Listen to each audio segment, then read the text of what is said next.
The marriage that once promised a fairy tale escape from royal life is now being whispered about as a ticking time bomb, and according to explosive reports, the biggest crack yet may have just ripped through the heart of Prince Harry and Meghan Markle's relationship. What happens when a couple builds their entire future around a shared mission, only to discover they no longer want the same future at all? That question is suddenly hanging over Montecito like a storm cloud, and the answers emerging are far more dramatic than anyone expected. Everything seemed to explode at once. The timing is almost impossible to ignore. Negative headlines, questions about money, professional setbacks, growing family tensions, and right in the middle of it all, reports claiming Harry and Meghan became locked in a fierce argument over one issue that strikes at the core of everything they have been fighting about for years: returning to the United Kingdom. According to reports discussed in the transcript, tensions reached a boiling point just before Meghan departed for Geneva. Imagine the scene: suitcases waiting, a flight approaching, a schedule that could not be. Yet instead of a peaceful farewell, reports suggest emotions erupted into a major confrontation. The kind of confrontation that leaves words hanging in the air long after they are spoken. The kind that follows two people into separate rooms and separate thoughts. Then came the detail that made royal watchers stop and stare. The silence afterward. Not a quick apology, not a reassuring message, just a cold distance. The kind that says far more than any argument ever could. And that silence becomes even more fascinating when you look at what reportedly caused the fight in the first place. Harry, according to these reports, has been feeling increasingly drawn toward Britain, not just for official appearances, not just for publicity, something deeper, something emotional, something personal. Reports claim he has been trying to organize family time in Europe and hoped for opportunities that would reconnect his children with relatives and with the world that shaped his own childhood. But then came the obstacle. The United Kingdom is no longer just a destination.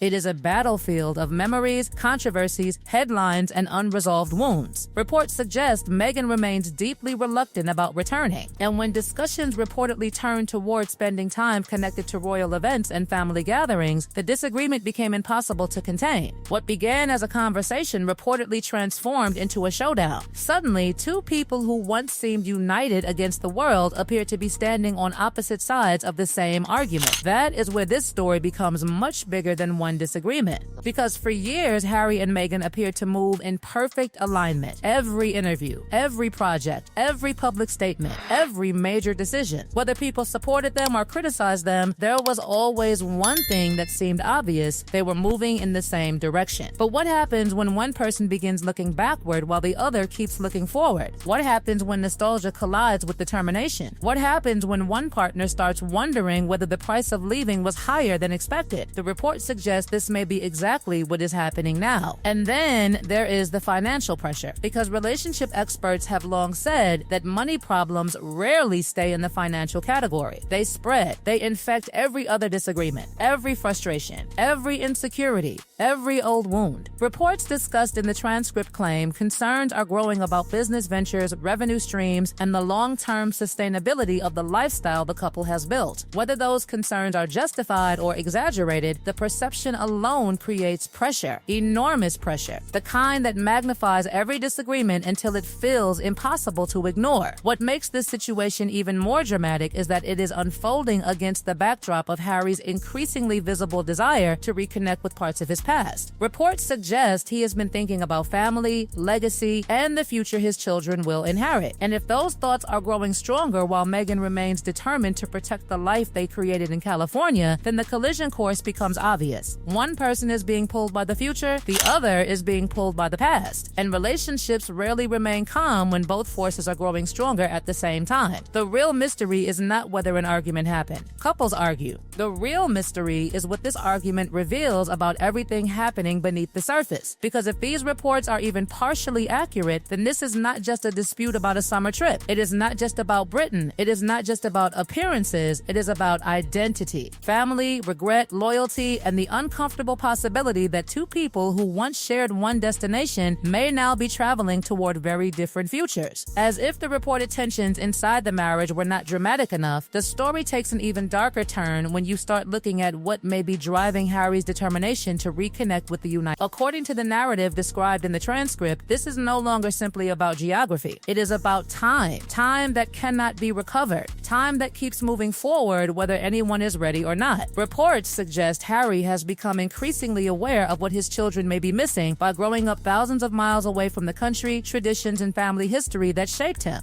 And that realization reportedly weighs heavily on him. Think about how powerful that feeling would be. Every parent wants to pass something on to their children. Not just money, not just opportunities, memories, identity, roots, the stories that explain where they came from. The reports discussed in the transcript suggest Harry may be struggling with the possibility that his children are becoming disconnected from a huge part of their family story. If that concern is growing stronger, it helps explain why the disagreement over returning to Britain appears so emotionally charged. This is not merely a logistical dispute. It becomes a question of legacy itself. What makes the situation even more complicated is that every public appearance, every headline, and every rumor now seems to be interpreted through the lens of that conflict. According to the commentary in the transcript, some observers believe recent displays of affection and public unity may have been designed to reassure the public that everything is fine. Whether that interpretation is fair or not, it highlights a larger issue. The more speculation grows, the harder it becomes for any public gesture to escape scrutiny. A simple photograph becomes evidence. A social media post becomes a clue. Silence becomes suspicious. Suddenly, every move is analyzed as though it contains a hidden message. Meanwhile, the media storm surrounding the couple continues to intensify. The transcript describes a growing battle over public perception, with competing narratives emerging about Harry, Meghan, and the wider royal family. Some reports focus on alleged tensions and setbacks. Others emphasize reconciliation, sympathy, or the possibility of future returns. The result is a constant tug of war over the story itself. Who is right? Who is wrong? Who is the victim? Who is the answers depend entirely on which narrative someone chooses to believe. But beneath all of the headlines lies a more human question. What happens when regret enters a relationship? Because regret changes everything. According to the perspective presented in the transcript, Harry may be experiencing growing doubts about choices made, and whether those doubts are real or exaggerated by media speculation, the possibility alone creates enormous emotional pressure. When people begin wondering what might have been, they often start re-examining every decision that brought them to the present moment. That process can be painful. It can also be transformative. The transcript further suggests that Harry's concerns may be connected to family relationships and the passage of time. Reports indicate he may feel an increasing urgency to reconnect with relatives while opportunities still exist. If true, that urgency would naturally clash with any reluctance to return to the environment where so much controversy unfolded. And that is what makes the situation feel almost impossible. Both sides of the argument contain emotions that are deeply personal. Both sides believe they are protecting something important, yet those goals appear increasingly difficult to reconcile. That is why this story continues to capture so much attention. It is not really about royal titles, newspaper headlines, or celebrities. At its core, it is about two people facing questions that countless families face in different ways. Where do we belong? What do we owe our past? What do we owe our future? And how much can a relationship withstand when those answers begin pulling in opposite directions? The transcript paints a picture of a couple standing at a crossroads, confronted by pressures from every direction at once: family expect, public scrutiny, financial concerns, personal regrets, and an uncertain future. And that is why the story feels far from over. If the reports discussed throughout the transcript are even partially accurate, then what we are witnessing is not the conclusion of a long-running saga, but the beginning of a new chapter. A chapter filled with difficult choices, unresolved emotions, and questions that have yet to be answered. The speculation will continue. The headlines will continue. The debate will continue. But the one thing nobody can say with certainty is how this ends, because the biggest battles are often the ones fought behind closed doors, far away from cameras, far away from headlines, and far away from the public. And if this situation truly is reaching a turning point, then the next move could change everything.